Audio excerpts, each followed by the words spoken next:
Friends नमस्कार। देखिए, यदि आप कितना भी तैयारी करेंगे लेकिन एग्जामिनेशन हॉल की अलग से एक स्ट्रेटजी आपको नहीं मालूम है तो प्रीलिम्स परीक्षा निकालना बहुत डिफ़िकल्ट हो जाएगा। इसलिए अभी हम इस वीडियो के माध्यम से एग्जामिनेशन हॉल में आपकी स्ट्रेटजी क्या होनी चाहिए उस पर बातचीत करेंगे। एग्जामिनेशन हॉल की इस स्ट्रेटजी को बताने से पहले हम आपको 68th बीपीएससी प्रीलिम्स परीक्षा में बैठने से पहले 67th बीपीएससी के परीक्षा में पूछे गए प्रश्नों का एक बार बेसिक स्ट्रक्चर थोड़ा समझ लीजिए। तब 68 बीपीएससी के प्रश्न को पकड़ने में आसान रहेगा, आपको बहुत आसानी के साथ आप उस प्रश्न को समझ पाएंगे।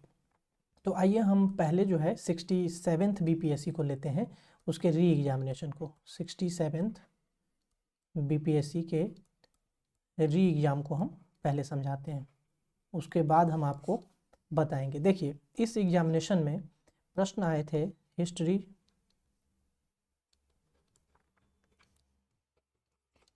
साइंस और मैथ। इससे प्रश्न पूछे गए थे हिस्ट्री के 35 प्रश्न, साइंस के 30 प्रश्न और मैथ के 10 प्रश्न पूछे गए थे। दूसरी तरफ यदि हम देखें तो करेंट अफेयर के 45 प्रश्न पूछे गए थे। हम आपको बताएंगे भी कौन कौन से वो 45 प्रश्न थे जब नेक्स्ट वीडियो में हम 67th बीपीएससी के सभी क्वेश्चन को देंगे तो। और दूसरे साइड में फर्स्ट हो गया ये। फिर सेकंड जो है करेंट अफेयर के बाद ज्योग्राफी से 20 प्रश्न पूछे गए थे। और थर्ड जो है इसमें पॉलिटी और इकोनॉमिक्स को हम एक साथ रखते हैं, इससे 10 प्रश्न पूछे गए थे। यदि तीनों को हम जोड़ेंगे तो 45, 20, 65, 10, 75 प्रश्न हो जाते हैं। और इधर से भी यदि हम तीनों को ऐड करेंगे तो 35, 30, 65, 10, 75 प्रश्न हो जाते हैं। ठीक है, तो ये बेसिक स्ट्रक्चर मैं क्यों बताया हूँ।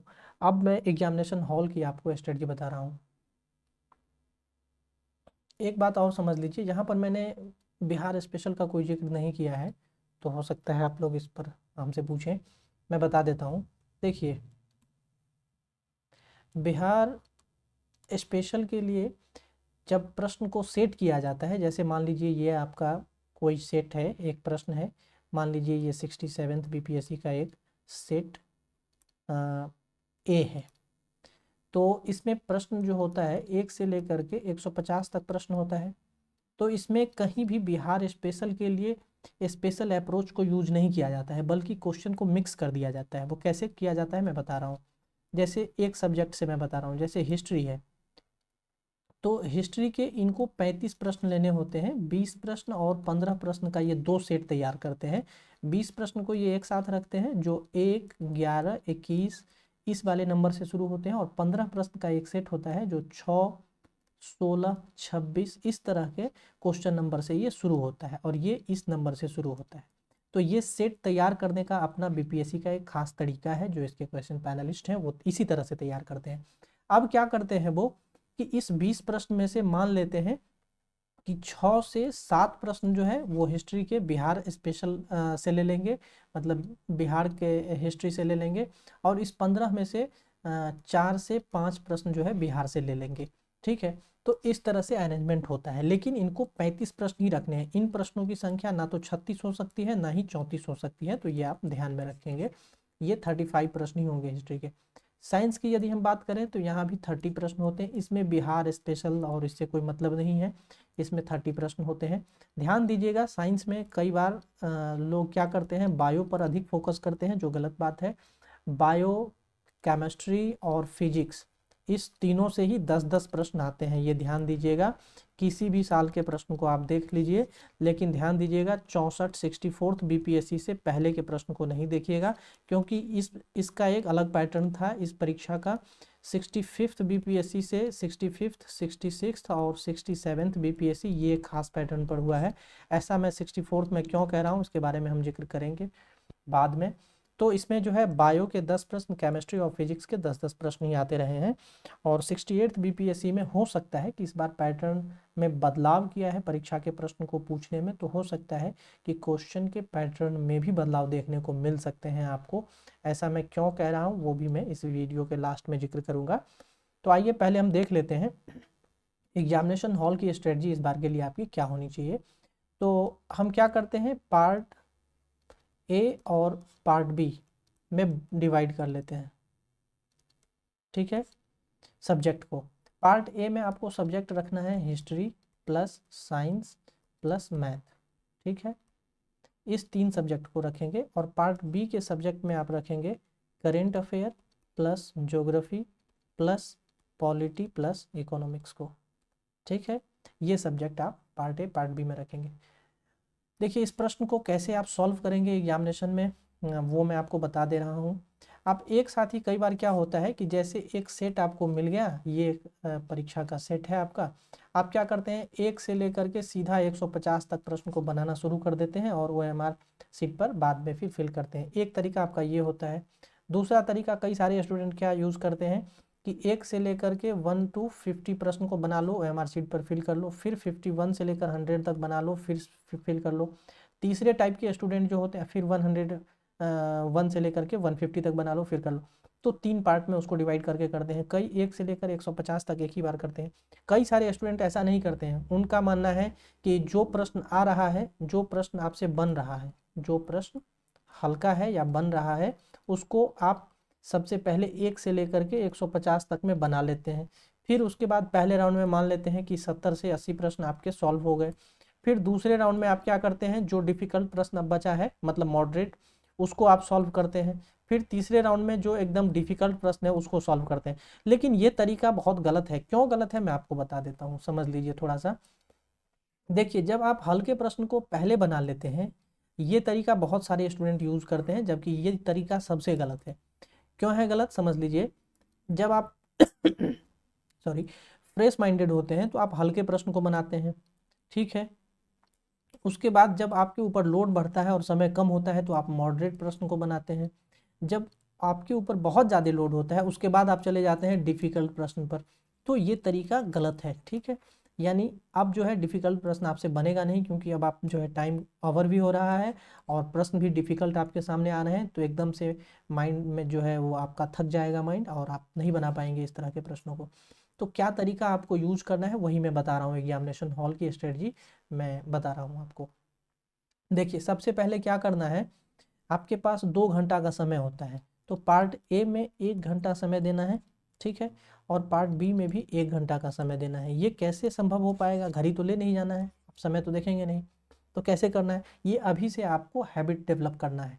कैसे होगा, तो हमने अभी आपको नीचे 67th BPSC इसीलिए पहले बताया कि क्वेश्चन का स्ट्रक्चर क्या था उसका। इसमें 35 प्रश्न आपके रहेंगे, साइंस से 30 प्रश्न आपके रहेंगे और मैथमेटिक्स से 10 प्रश्न आपको पूछे जाएंगे। मैं कलर इसका थोड़ा सा चेंज कर लेता हूँ, ब्लैक कर देता हूँ।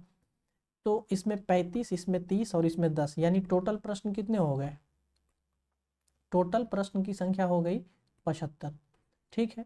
तो इस 75 प्रश्न को यदि हम 1 घंटा में सॉल्व करने का प्रयास करेंगे तो दूसरे पार्ट में, चूंकि टोटल प्रश्न तो हमारे पास 150 ही है, तो बचा 75 प्रश्न हमारे पास। अब इस 75 प्रश्न में अभी हमने बताया कि करंट अफेयर के 45 प्रश्न पूछे गए हैं। यदि आपके पास सेट डी हो, मेरे हाथ में है अभी तो मैं बता देता हूँ, कोई भी सेट हो, थोड़ा सा प्रश्न का अरेंजमेंट नंबर में अलग हो सकता है लेकिन वो इसी हायरार्की में होगा। इसमें करंट अफेयर की मैं बता दूं आपको, 121 से लेकर के 150 तक प्रश्न, 30 प्रश्न एक साथ हैं। उसके बाद 49 नंबर क्वेश्चन है, फिर 52 से लेकर के 65 नंबर प्रश्न तक एक साथ है। ये करंट अफेयर के प्रश्न है। तो ये प्रश्न जो है ये 30 हो गए और ये आपको 15 प्रश्न हो गए, दोनों को जोड़ेंगे तो 45 प्रश्न इस बार पूछे गए हैं। तो सेकेंड पार्ट में यानी पार्ट बी में जो है टोटल 75 प्रश्न है, इसमें यदि 45 केवल करंट अफेयर के प्रश्न पूछ लिए गए हैं तो आपके पास बचे कितने प्रश्न, केवल 30 प्रश्न बचते हैं। इस 30 प्रश्न में से ज्योग्राफी के 20 प्रश्न पूछे गए हैं इस बार, ठीक है। इस बार नहीं, ये ट्रेंड ही है, एक साथ ही पूछे गए हैं। तो अब कितने प्रश्न बच गए आपके पास टोटल, यानी 45 30 तो 20 प्रश्न ये हो गया, तो केवल 10 प्रश्न बच गए, यानी कि पॉलिटी और इकोनॉमिक्स के लिए केवल 10 प्रश्न ही बचे थे आपके पास, ठीक है। तो यही एक अरेंजमेंट था इसका, और इसी हिसाब से आपको जो है इस बार परीक्षा हॉल में बैठना है और प्रश्नों को सॉल्व करने का प्रयास करना है। कि सबसे पहले आप हिस्ट्री वाले सेक्शन को, उसके सबसे पहले आप हिस्ट्री के सेक्शन को सॉल्व करें, उसके बाद आप साइंस वाले सेक्शन को, उसके बाद मैथ वाले सेक्शन को सॉल्व करें, तो 75 प्रश्न आपका सॉल्व हो जाएगा विद इन 1 आवर में। उसके बाद सेकेंड पार्ट में जो है, पार्ट बी में जो हमने सब्जेक्ट बताए हैं, इसमें करेंट अफेयर, ज्योग्राफी और पॉलिटी और इकोनॉमिक्स लेना है। तो पॉलिटी और इकोनॉमिक्स, यदि आप गर्ल्स कैंडिडेट हैं तो आप पॉलिटी और इकोनॉमिक्स पढ़िए। यदि आप साइंस बैकग्राउंड से हैं तब आप मैथमेटिक्स पर ज़्यादा ध्यान दीजिए। क्यों? क्योंकि इस बार जो नेगेटिव मार्किंग आया है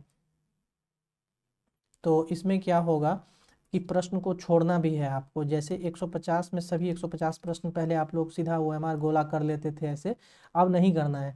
अब 150 में आपको टारगेट रखना है कि 130 से 135 प्रश्न ही आप टच करें। बहुत अच्छा माना जाएगा ये। अगर आ रहा है तो आप 140 से 140 तक भी जा सकते हैं, 140-42 तक भी जा सकते हैं। लेकिन मैं कहूँगा जो BPSC का हम देख रहे हैं ट्रेंड, जो प्रश्न पूछने का है इनका है अपना एक अलग खास पैटर्न, उसमें आप सेफ रहेंगे कि 130 से लेकर के 135 के बीच में ही प्रश्न को आप, चूँकि नेगेटिव मार्किंग जो है आपका 1/4 है, तो मैं यही कहूँगा कि इतना सॉल्व करें। इसमें मैक्सिमम प्रश्न 7 से 10 प्रश्न तक जो है आप गलती करेंगे, लेकिन इससे ज़्यादा नहीं करने का प्रयास करें, और ये तभी होगा जब आप बार बार प्रैक्टिस करेंगे।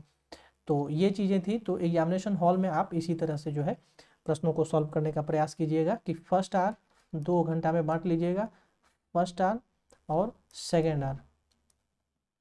तो फर्स्ट आवर में आप रखिएगा हिस्ट्री, साइंस और मैथमेटिक्स को रखेंगे, और सेकेंड आवर में जो है आप करेंट अफेयर को रखिएगा, ज्योग्राफी को रखिएगा, उसके बाद पॉलिटी और इकोनॉमिक्स को रखिएगा, ठीक है।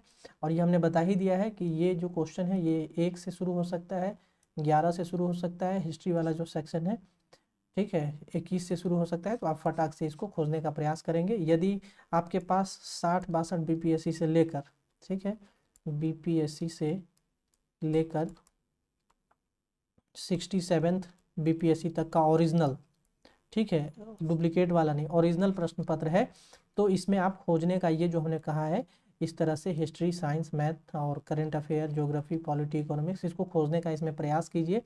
और जब आप इसमें सफल हो जाएंगे तो मुझे लगता है कि आप बेहतर कर पाएंगे। और 68 BPSC में ये पढ़ाई के अलावे एक स्ट्रेटजी थी, तो ये आप यदि ऐसा इस तरह से यूज़ करते हैं तो आप कर पाएंगे और बहुत अच्छा मार्क्स जो है आप ले आ पाएंगे। Thank you. इस वीडियो में इतना ही, फिर हम नेक्स्ट वीडियो में आप लोगों को बताएंगे कि क्या क्या जो है आपको रिवाइज़ करना है और किस तरह से कौन कौन से टॉपिक पर हम आप लोगों को गाइड करने जा रहे हैं, वो चीज़ भी हम डिटेल से बताएंगे। Thank you. इस वीडियो में इतना ही।